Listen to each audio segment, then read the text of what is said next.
Hello everyone, welcome to the channel Physics Galaxy.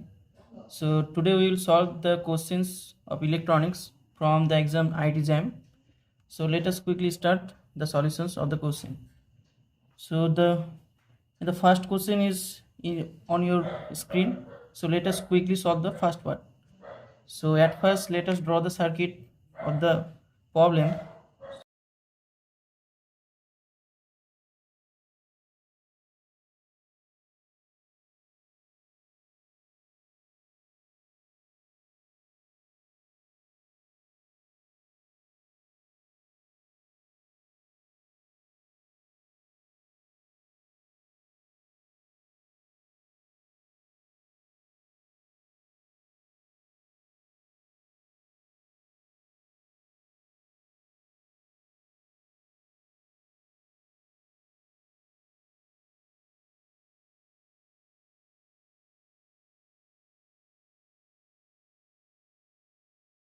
So in this diagram, in the first part of the problem, you have to calculate the voltage at the point A when the switch is open.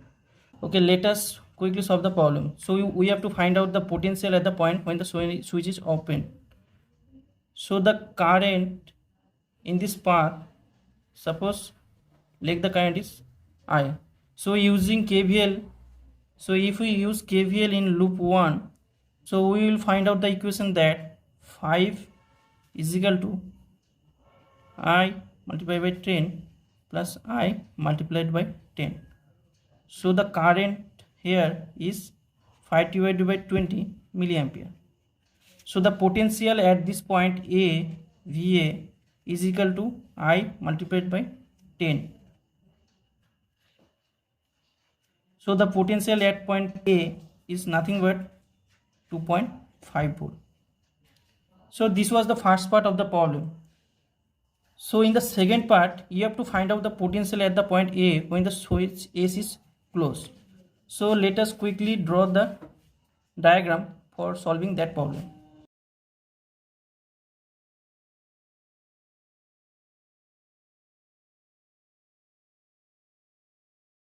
So now we have to find out the potential at the point A when the switch is closed.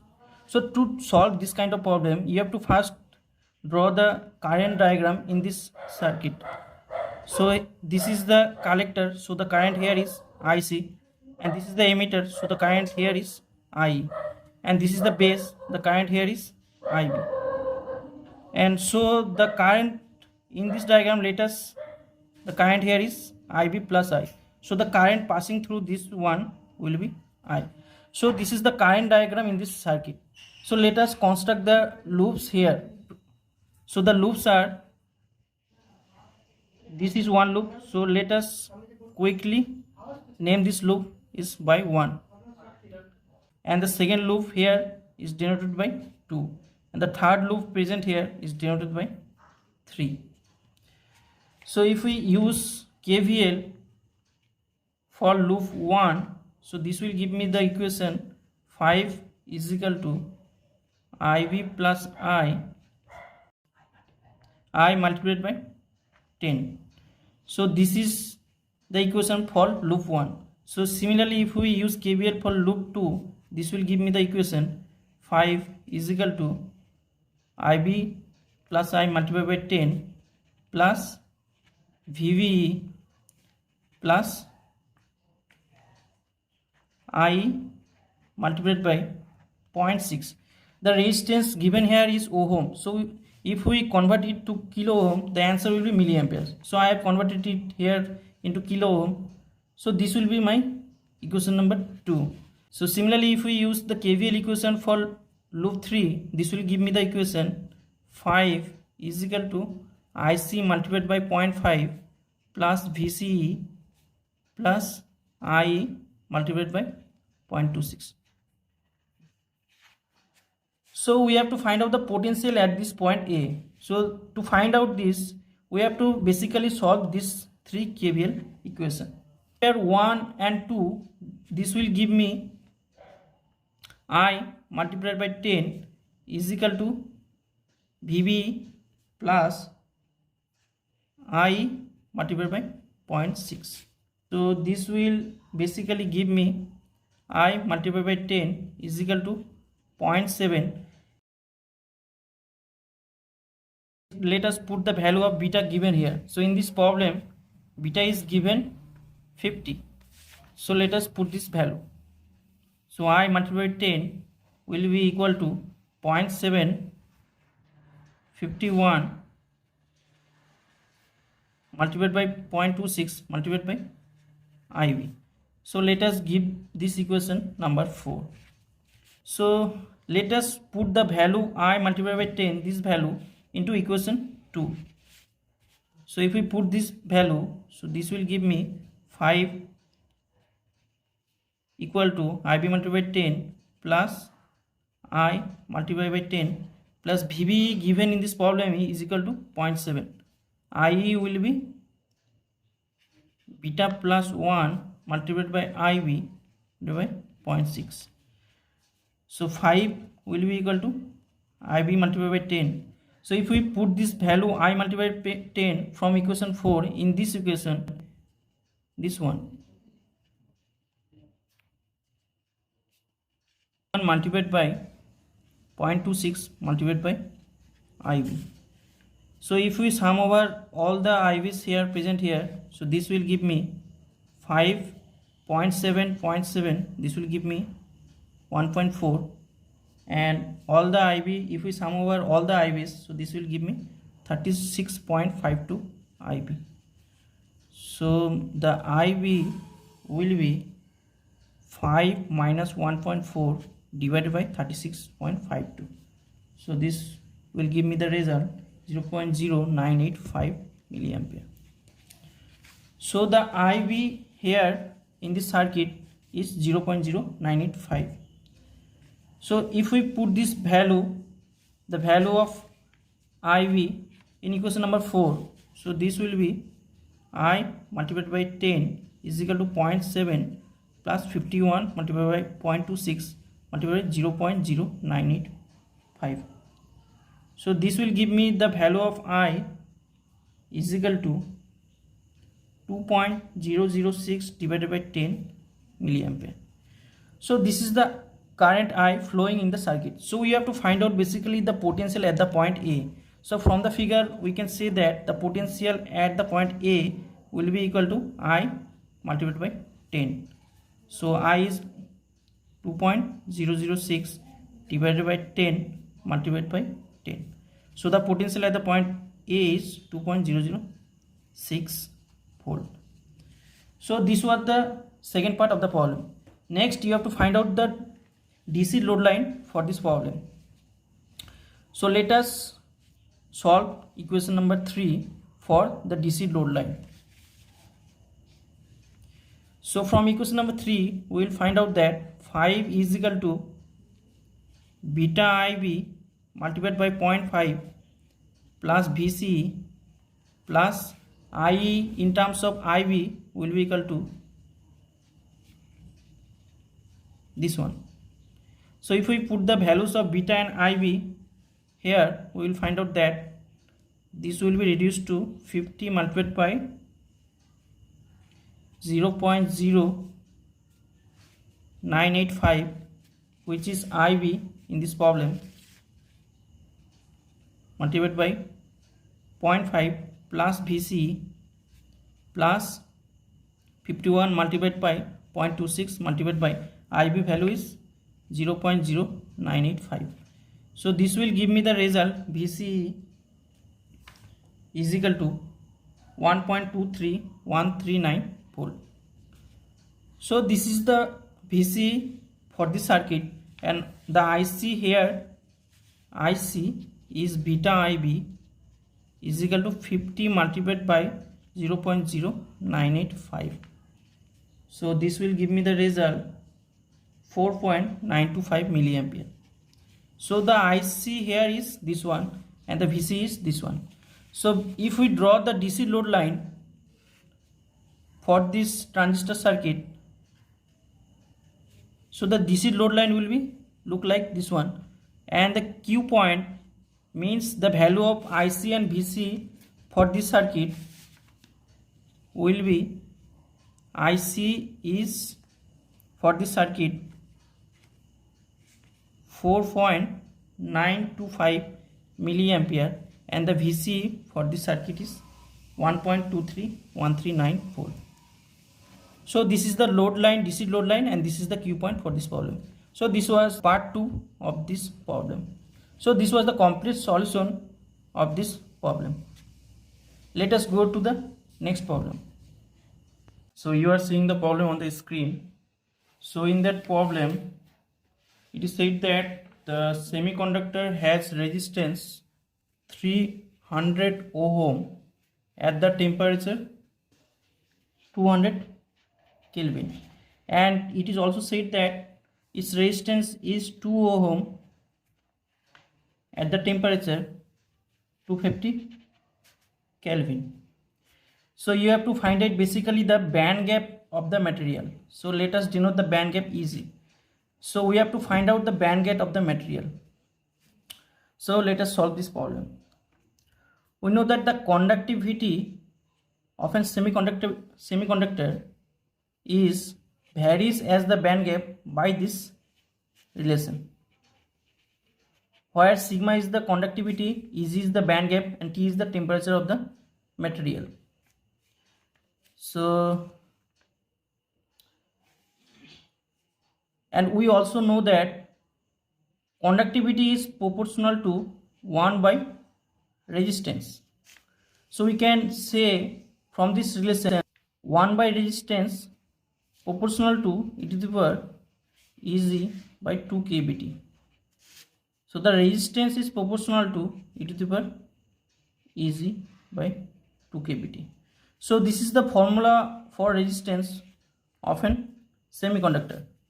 So let us denote the resistance at 200 Kelvin. Let us denote this the temperature T1 and the resistance 300 ohm by R1 and the temperature 250 Kelvin by T2 and the resistance 2 ohm by R2. So from this relation we can generate that R1 divided by R2 is equal to e to the power Eg by 2 kB T1 divided by e to the power Eg by 2 kB T2. So the resistance R1 in this problem is 300, R2 is 2, and this relation can be written as e to the power Eg by 2 kB 1 divided by T1 minus 1 divided by T2. So if we put the values of T1 and T2 here, we will find out that this equation will be modified to 1 by this one. So let us solve this equation. So this will be give me 150 and this will give me, this relation will be 5 minus 4. So if we take ln on both sides, this will give me Eg by 2000 kB. So the band gap Eg will be 2000 kB ln 150. So the if we put the values here of kB, so the value of kB is 1.38 to 10 to the minus 23 multiplied by ln 150. So the band gap will be this one. So this energy, band gap energy, will be in terms of joule. So if we convert this energy in terms of electron volt, this will be 2000 multiplied by 1.38 multiplied by 10 to the minus 23 multiplied by 150 divided by 1.6 into 10 to the minus 9. So this band gap will be, this unit of this band gap will be in terms of electron volt. So if we solve this relation, we will find out the band gap will be this one. So the answer of this question will be option D.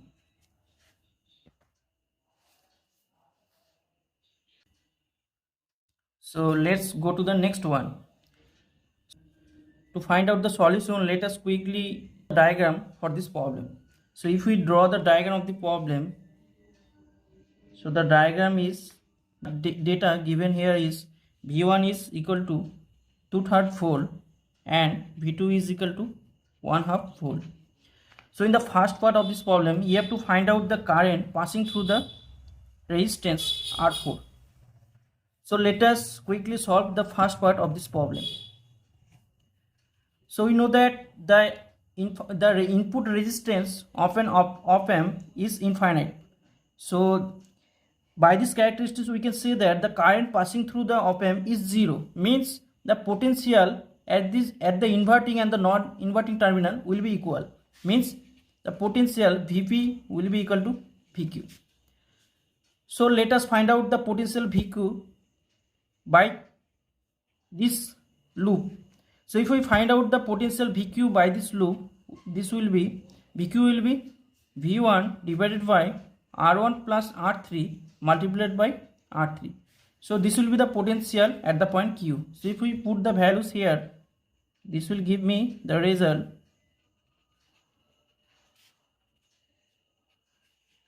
1/3 volt. So this is the potential at the point Q. So the potential at the point Vp will be equal to 1/3 volt.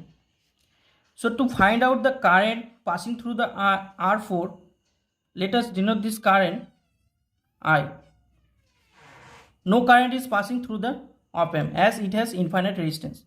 So the I here, if we use KVL for this loop number 1, so this will give me the relation I will be equal to V2 minus Vp divided by R2 equal to Vp minus Vo divided by R4. So V2 is in this problem given here is nothing but 1/2 and Vp is nothing but 1/3, this one, and R2 in this problem is 50 is equal to 1/3 minus Vo divided by 100. So this will give me basically 1/300 equal to 1/3 minus, so this will give me 0.0033 is equal to 1/3 minus Vo divided by. So the current passing through R4 will be equal to I. So the current passing through R4 will be I equal to 0.03 milliampere. So also you have to find out the output voltage Vo. So if we solve this relation, this one, so this will give me basically V output is nothing but 1/3 divided by 1/3 means 0 volt. So this was the first part of the problem. So let us solve the second part of the problem. In the second part, it is said that the voltage source V1 here is grounded and a square pulse is applied instead of V2, and the square pulse has amplitude 1 volt and it has frequency 100 Hz. So you have to find out the output voltage here and also the phase change of the output voltage. So similarly we have to find out the current present here. So similarly this problem we can say that Vq will be equal to Vp. So let us first quickly find out Vq here. So the potential here is 0 volt. So if we use KVL here, this will give me the relation 0 minus Vq divided by 50 is equal to Vq minus, here potential is 0 volt, 0 divided by 50. So 50 cancel. So this will give me Vq is equal to 0 volt. So if we ground this V1 to 0 volt, so this will give me the Vq potential 0 volt. So the potential at Vp also will be 0 volt. So the potential here is 0 volt for the second part. Similarly, we have to apply KVL for this loop. So if we apply KVL for this loop, this will give me V2 minus Vp divided by R2 is equal to Vp minus Vo divided by R4. If we apply KVL for this loop for the second case, this will be the relation. So let us put the values here.